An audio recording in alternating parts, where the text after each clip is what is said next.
उस रात अगर वह पुरानी जर्जर नाव बीच मझधार में नहीं रुकती तो एक ईमानदार मल्लाह आज जिंदा नहीं होता। कि जिसे वह दरिया पार कराने ले जा रहा था वह कोई आम मुसाफिर नहीं था, वह साया लोक की एक रूह थी। अचानक उस खौफनाक सन्नाटे को तोड़ते हुए उस मुसाफिर ने कहा कि वह सांस लेने वाली दुनिया से नहीं है।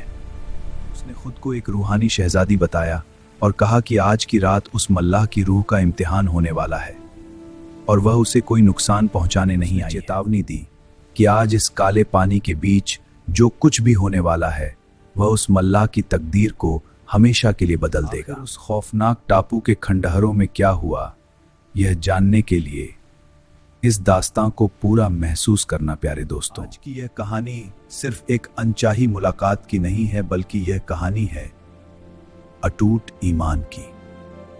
यह कहानी है पिता के प्रति समर्पण की और एक ऐसे राज की जिसे सुनकर आपके रोंगटे खड़े हो जाएंगे और इस सफर के अंत तक साथ रहना, क्योंकि जैसे जैसे लहरें उठेंगी सच उतना ही डरावना और रूह को सुकून देने वाला होता जाएगा। पहाड़ों के दामन में बसी एक छोटी सी बस्ती के किनारे रहता था एक गरीब मल्लाह जोरान, जिसकी उम्र लगभग 25 साल थी। उसका कसरती बदन, धूप में तपा हुआ सांवला चेहरा और उसकी आंखों में ऐसी चमक थी जैसे कोई गहरा समंदर। उसके पास ना अपना पक्का मकान था, ना कोई सुख सुविधा, बस एक पुरानी लकड़ी की नाव और एक बूढ़ा अंधा पिता था। सूरज निकलने से पहले वह दरिया किनारे पहुंच जाता और पूरा दिन पतवार चलाता। कोई खुशी खुशी ज्यादा पैसे दे देता तो वह ऊपर वाले का शुक्र अदा करता। यह भी सिखाता कि कभी किसी का हक मारकर अपना पेट मत भरना, और जोरान ने कभी अपने ईमान का सौदा नहीं किया। उसे क्या पता था कि उसकी सादगी और उसकी सच्चाई ने उसे इंसानी दुनिया से परे एक ऐसी हस्ती की नजरों में ला खड़ा किया है। उसका खौफ पूरी वादी में फैला था और उस रात आसमान में काले बादलों का पहरा था और ठंडी और बर्फीली हवाएं चल रही थी। बिजली इस कदर कड़क रही थी मानो आसमान दरिया को निगल जाएगा, और बारिश की बड़ी बड़ी बूंदें नाव के तख्तों पर गोलियों की तरह बरस रही थी। सोचा कि आज आखिरी सवारी की उम्मीद पालना बेकार है।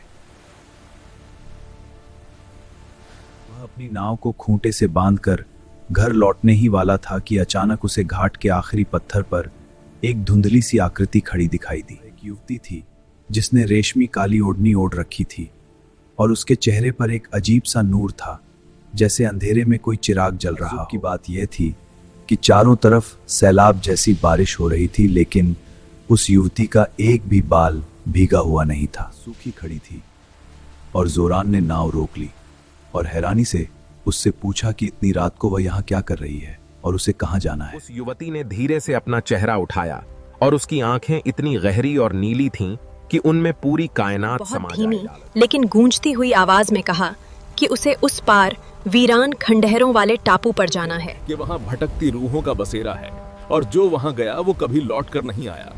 लेकिन जोरान ने खुद को संभाल कांप गए और उस टापू का नाम सुनकर उसे याद आया कि दिन के उजाले में भी मल्ला उस जगह से अपना रास्ता बदल कि शायद वो कोई मुसीबत की मारी है, और उसने उसे बैठने का इशारा किया और वो लड़की चुपचाप नाव के पिछले हिस्से में जाकर बैठ गई। पूरे रास्ते एक रूह कंपा देने वाला सन्नाटा था। ना वो कुछ बोल रही थी। नाव मझधार में पहुंची तो जोरान ने हिम्मत जुटाकर उससे पूछा कि वो इतनी रात को उस वीरान टापू पर क्यों जा रही है। जोरान ने उसे बताया कि उस जगह का नाम सुनकर तो कोई परिंदा भी पर नहीं मारता, और युवती ने बिना हिले जवाब दिया। उस युवती ने कहा कि कभी कभी हमें अपने गुजरे हुए कल से हिसाब मांगना पड़ता है। जोरान इस रहस्यमयी बात का मतलब समझ नहीं पाया, और जैसे ही वे टापू के किनारे लगे अचानक हवा की रफ्तार 10 गुना चीखने लगी और जोरान ने नाव रोक दी, और जैसे ही वे किनारे पहुंचे वो पीछे मुड़ा ताकि किराया मांग सके। लेकिन उसकी चीख निकल गई क्योंकि नाव का पिछला हिस्सा खाली था और वो युवती अचानक गायब हो चुकी थी। और जोरान तरफ देखा, उसने चारों तरफ देखा, ना पानी में कोई हलचल थी, ना जमीन पर कदमों के निशान, और बस खंडहरों के बीच एक हल्की बैंगनी रोशनी चमक रही थी और जोरान का दिल जोर जोर से धड़कने लगा। डर और हैरानी में उसने खुदा से पूछा कि ये क्या तिलिस्म है, और वो डरते डरते उस रोशनी की तरफ बढ़ने लगा। जैसे जैसे वो करीब गया उसे वही युवती दिखाई दी, लेकिन अब वो जमीन पर नहीं बल्कि हवा में तैर रही थी। उसके चारों तरफ एक रूहानी चमक थी और उसकी आंखें अब इंसानी नहीं लग रही थीं, और जोरान डर कर पीछे हटने लगा। डर और घबराहट में जोरान ने उससे पूछा कि वो कौन है और क्या वो कोई शैतानी साया है। और उस चहंद है वो युवती मुस्कुराई और उसकी मुस्कान में कोई डरावनापन नहीं था, बल्कि एक अजीब सी कशिश थी। उस युवती ने उसे भरोसा दिलाया कि वो उसे कोई नुकसान नहीं पहुंचाएगी, और ये सुनकर जोरान हैरान रह गया। उसने बताया कि वह उसे पिछले कई सालों से देख रही है और उसकी ईमानदारी को जानती है। तुम्हारी वो ईमानदारी, जब तुमने एक अमीर सौदागर का गिरा हुआ हीरा उसे चुपचाप लौटा दिया था।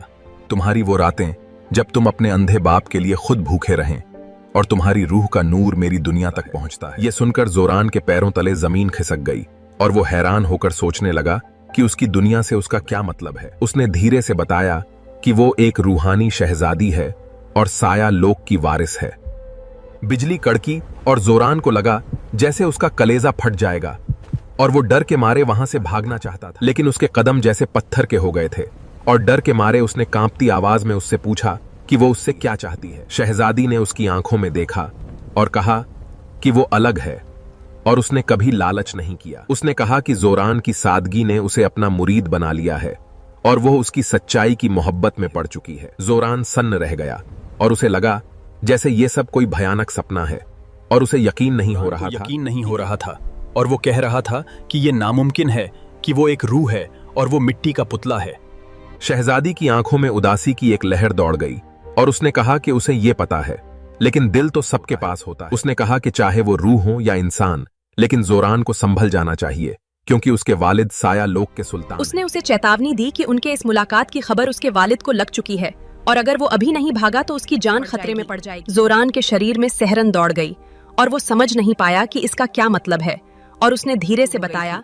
उसने कहा कि ये मोहब्बत आग का दरिया है और अगले ही पल वो धुएं की तरह हवा में ओझल हो गई। जोरान अकेला खड़ा था और बारिश फिर से शुरू हो गई थी और वो किसी तरह नाव लेकर घर पहुंच गया। उसके हाथ में एक छोटा सा नीला पत्थर था जो उस युवती ने जाते जाते उसके हाथ में थमा दिया था।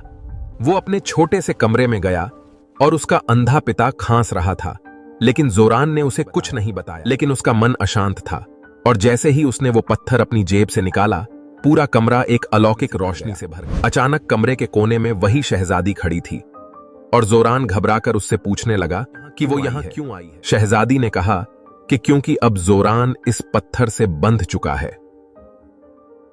और अब उसके वालिद उसे सजा देने के लिए इस दुनिया में कदम रखने वाले हैं।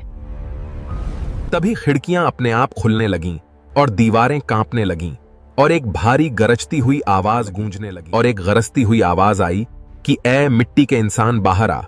और जोरान ने देखा कि उसके घर के बाहर साया लोक के सुल्तान ने उसे ललकारा था और जोरान बाहर निकला और सुल्तान ने गरज कर कहा कि उसने उसकी बेटी का दिल चुरा लिया है और इसकी सजा सिर्फ मौत है।